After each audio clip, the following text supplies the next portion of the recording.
Hello, and welcome to Coaching Conversations for Fall of 2020, a recipe for success. I'm Gina Biri in training and organizational development, and I'm so happy that you're here for this quick little training that we have put together for you. This workshop is intended to help members of the events and transportation go into their coaching conversations with more knowledge about best practices for connecting via coaching digitally and with an understanding of what people are needing at a time like this. There is just so much going on. So the purpose of our session will be the first thing that we'll talk about on the agenda, and then we'll get into some virtual coaching best practices for creating a great connection and a good conversation. And then finally, we'll talk about the SCARF model. It's a really great model to be aware of in general, but now especially since there's just so much going on with the pandemic and working remotely and things like that. So we want to really set you up for success with your coaching conversations. So in terms of the purpose, as a result of this webinar, we hope that you'll know more about coaching and ways to balance being courageously forthright, yet doing so with the other person in mind. Also, ways to clarify boundaries, establish trust, and foster interpersonal risk-taking. And then lastly, the importance of psychological safety at work to foster trust and creativity and collaboration and innovation within and across teams, groups, and levels within the department. David Altman with the Center for Creative Leadership says that too many organizational cultures prevent people from challenging the status quo, speaking about blunt truths and difficult issues, admitting that mistakes were made, offering new ideas, taking risks, or trying new approaches to challenges faced.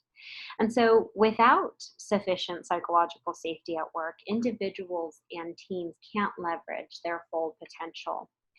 So the question naturally follows, can psychological safety be assessed and enhanced? Well, the answer is absolutely. If individuals and organizations create safe spaces to take interpersonal risks. And so we hope that coaching conversations will provide such a space. So the next thing that I have for you is some virtual coaching best practices, and this comes from Chapman University. And so there are a total of 5. The first is to download the worksheets in advance from the intranet. So the new intranet is on SharePoint. And so you'll go to the training and development section and then to the training library section, and you can download those worksheets with the question prompts. Number 2 is to take notes. Note-taking helps solidify information in our brains so that we can remember it better in our working memory. Maybe not necessarily our long-term memory, but definitely in our working memory. So that can help grease the wheels of the conversation. The third is to put your cameras on. So putting cameras on and being able to read the facial expressions of the other person really helps, not just in terms of creating a better, more meaningful connection, but also helping with nonverbal communication as well. Number 4 is to keep conversations between 20 to 30 minutes in length. So short and simple is the name of the game here. And then also number 5, the last thing is to do one thing at a time. So no multitasking during coaching conversations. Ideally ever, but we don't live in a perfect world. And so multitasking happens to us sometimes, but we want to make sure we're not doing that in coaching conversations.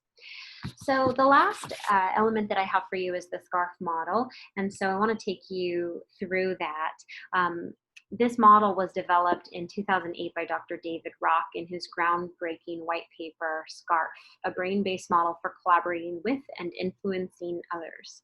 And SCARF stands for 5 key domains that influence our behavior in social situations, which includes the virtual workplace, phone calls, Zoom meetings, etc. So this next slide is going to give you a big picture idea of what we're talking about here.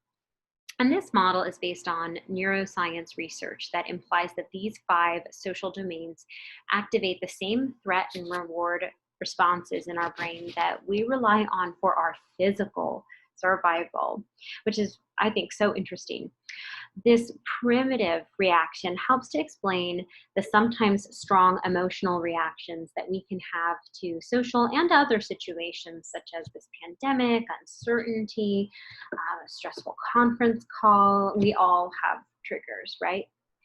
For example, research tells us that when we are left out of an activity, we might perceive it as a threat to our status and relatedness. And science has shown that this response can stimulate the same region of the brain as physical pain. In other words, our brain is sending out the signal that we're in some kind of danger. Furthermore, when we feel threatened, either physically or socially, the release of cortisol, the stress hormone, affects our creativity and productivity. We literally can't think straight, and this increases the feeling of stress. And so we just really want to be aware of that as we move forward with conversations happening in a virtual capacity and doing the highest and best that we can do. So on the flip side of this, when we feel rewarded, for instance, when we receive kudos or praise for our work, our brains release dopamine, which is the happy hormone. And of course, we want more. So we seek out ways to be rewarded again. And it's now a proven fact that positive reinforcement is a more reliable motivator than the avoidance of a punishment. And so we can talk for a second here about how the scarf model applies in the workplace.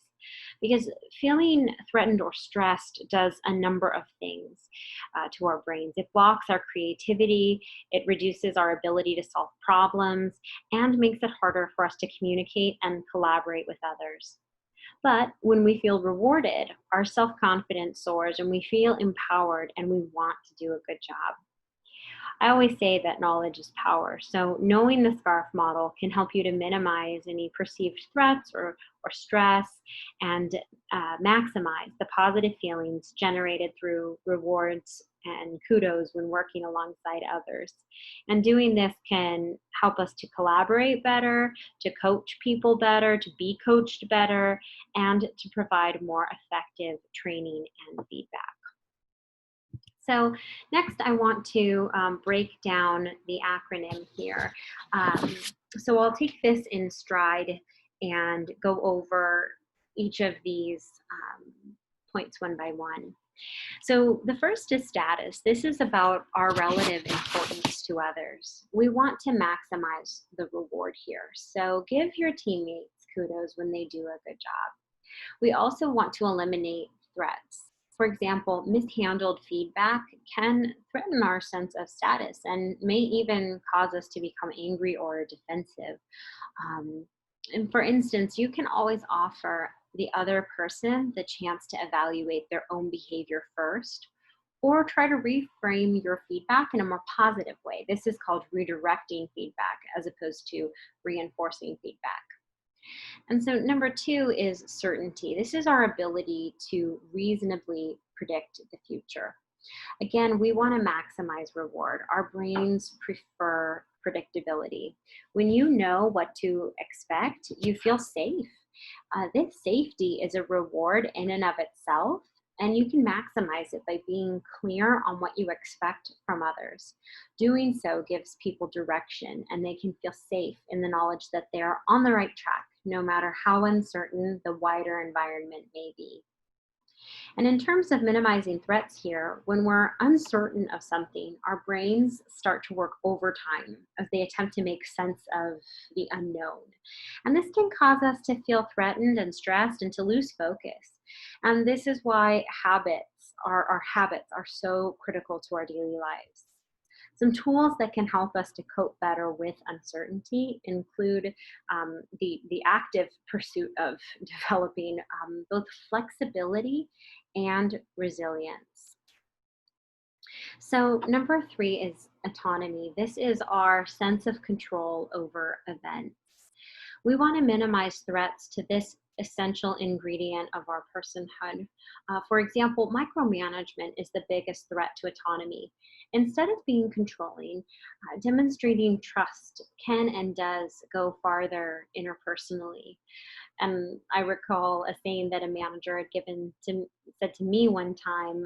This I would consider redirecting feedback.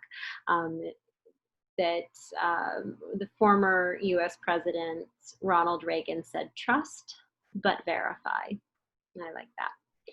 So we also want to maximize the rewards with autonomy. So we can encourage our colleagues to become more autonomous by allowing them the space and the freedom to try out new ideas, whether verbally or in actuality.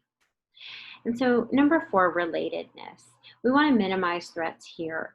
A lack of relatedness can leave us feeling isolated and lonely. This can reduce creativity, commitment, and collaboration. And so, we can combat this by seeking out mentoring relationships or checking out the departmental Zoom room. And so here also we want to maximize rewards. When we connect with others, our brains release the hormone oxytocin. The more oxytocin that's released, the more connected we feel. So let's work to build up strong team bonds by scheduling regular talks and touch bases and one-on-ones, or by organizing a team lunch or a team building event via Zoom. And we also hope to support this concept with the coaching conversations. And finally, fairness. Again, we want to minimize the threats to fairness. So when people perceive something to be unfair, this belief actually activates the region of the brain that is linked to disgust. This results in a powerful threat response or stressor. So we can minimize the impact of this by being open and honest with other people about what's going on and why, in as much as is appropriate to do so, of course. And so this idea of transparency is just one of the many reasons why our department is having monthly all-staff meetings.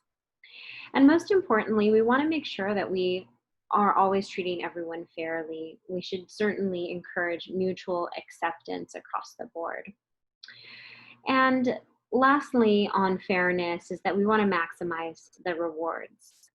Unfairness will more likely occur when there's a lack of rules or expectations or known objectives.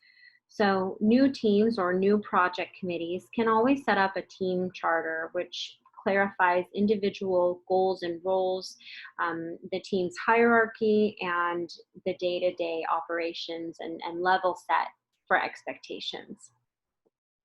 So the last thing that I want to cover with you is the opportunity to take a free SCARF assessment online. So I've included the hyperlink here if you'd like to use that.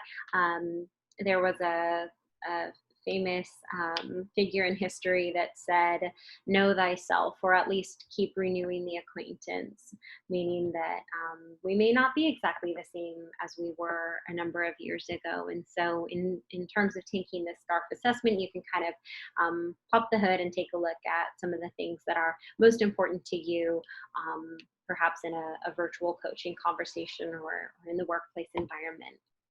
And lastly, I'll leave you with the thought to be sure that you download your coaching conversation worksheets from the intranet. Again, go to the training and development area and then go to the training library so that you can be prepared for your conversations with those. So I wish you all the best. I hope that you have wonderful conversations, and thank you so much for being a part of this training. Bye-bye.